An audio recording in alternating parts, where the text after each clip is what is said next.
welcome to this week's news bulletin from the Christian Institute. More Britons than ever before are travelling to Swiss clinic Dignitas to end their lives.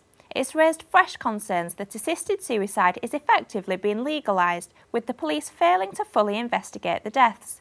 But new guidance issued by the Association of Chief Police Officers says there are complications with investigating assisted suicides and cites a lack of cooperation from foreign authorities. Last year, only a small number of cases were passed to prosecutors regarding assistance provided by relatives, and no one was charged. Conservative MP Mark Pritchard, who is Vice Chairman of the Parliamentary Pro-Life Group, said, "I fear assisted suicide is being legalised by the back door. If the will of Parliament is being ignored, there should be an urgent review by the Justice Secretary." And the Care Not Killing Alliance said, "It is extremely worrying that police officers are saying they cannot investigate and are advising their members not to investigate deaths abroad." A controversial sex education programme in Scotland, which has been running for over 10 years, has had very little impact on teenage behaviour, a new study has found.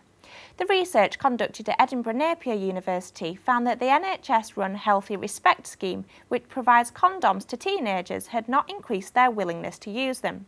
Professor Laurie Elliott, who led the study, said that whilst boys' use of condoms had been maintained, girls' attitudes overall had deteriorated.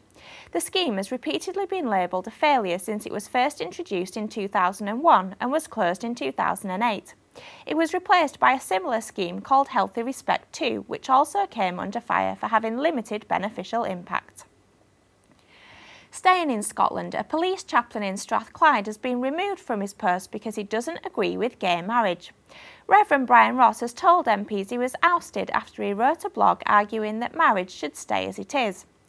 A Strathclyde police spokesman said, "Such views cannot be expressed publicly if representing the force, as it is by law an apolitical organisation with firmly embedded policies which embrace diversity and equality."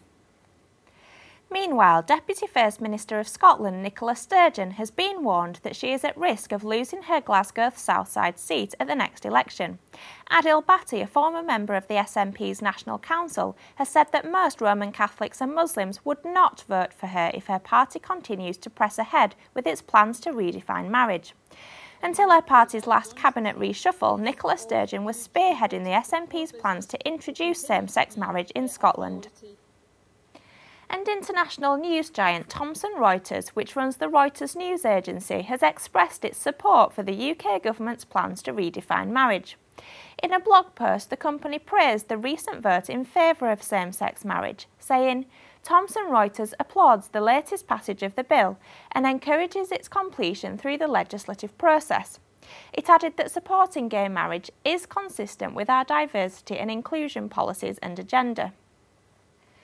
Following recent proposals in Wales and Scotland to introduce a system of presumed consent for organ donations, talks have now started in Northern Ireland between ministers and medical officials to discuss the issue there. Under current legislation in the province, people choose to opt in and donate their organs, but Health Minister Edwin Poots has announced plans to consider an opt-out system. The meeting held at Stormont was organised by the British Medical Association.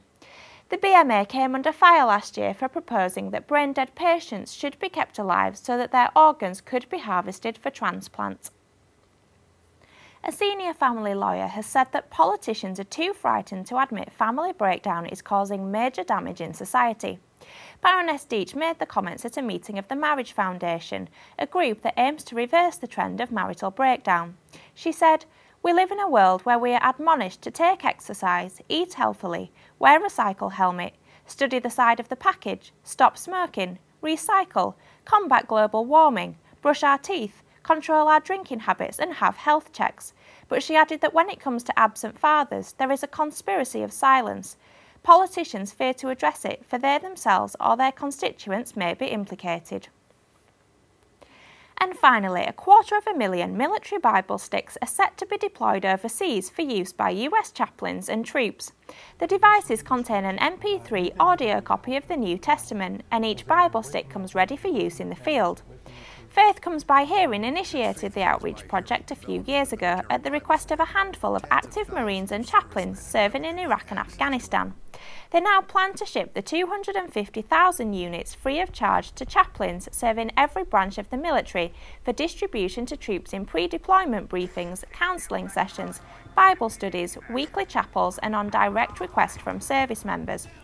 Bill Law from Faith Comes by Hearing says troops are often in situations where lighting is difficult, so to have an audio Bible has really been beneficial. He also said there are troops who come to their chaplains who aren't believers at the time. They sit and listen to the Bible. We know God's word doesn't return void, and so it works in their hearts and they are coming to the Lord. Well, that's all for this week. For more information and regular updates on all of our stories, plus much more, visit our website at christian.org.uk. Until next time, goodbye.